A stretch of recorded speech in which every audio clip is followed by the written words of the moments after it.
Olá, jogador! Hoje vamos analisar a partida entre Sergei Karjakin com as peças brancas e M. Carlsen com as peças pretas. I4. C5. Cavalo F3. D6. D4. C. Captura em D4. Cavalo captura em D4. Cavalo F6. Cavalo C3. G6. Bispo I3. Bispo G7. F3. Cavalo C6. Dama D2. Roque curto. Bispo C4. Bispo D7. Bispo B3. Torre C8. Esse lance foi impreciso, o melhor lance era cavalo captura em D4.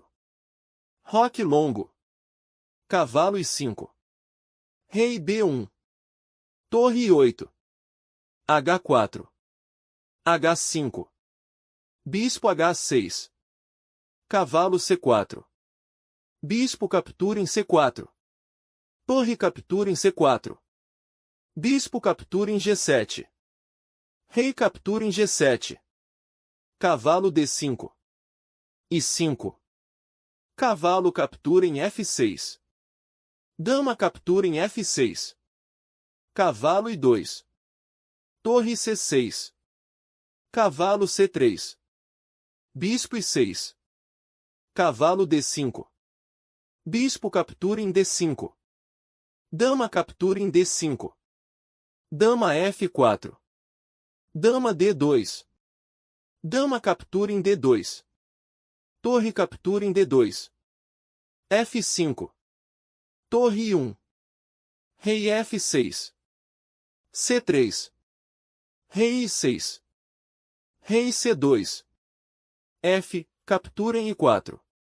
Torre captura em I4. Torre de I. C8. Rei D3. B5. A4. A6. A. Captura em B5. A. Captura em B5. Torre B4. Torre C5. Torre 2. Torre D5 cheque. Rei C2.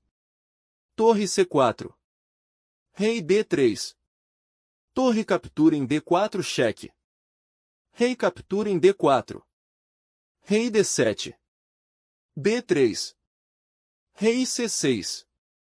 Torre A2. Rei B6. Torre 2. Torre D1. F4. E.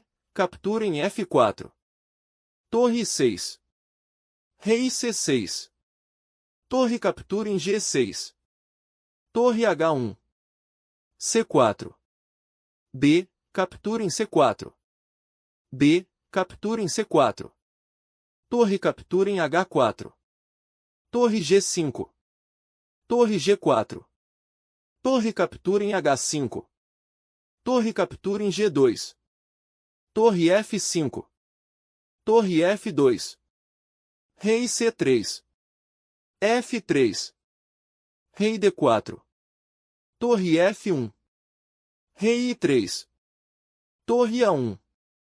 Rei captura em F3. Torre F1 cheque. Rei I4. Torre captura em F5. Rei captura em F5. Rei C5. Rei I6. Rei captura em C4. Rei captura em D6. A partida terminou empatada. Muito obrigado por assistir. Não esqueça de se inscrever e deixar suas sugestões.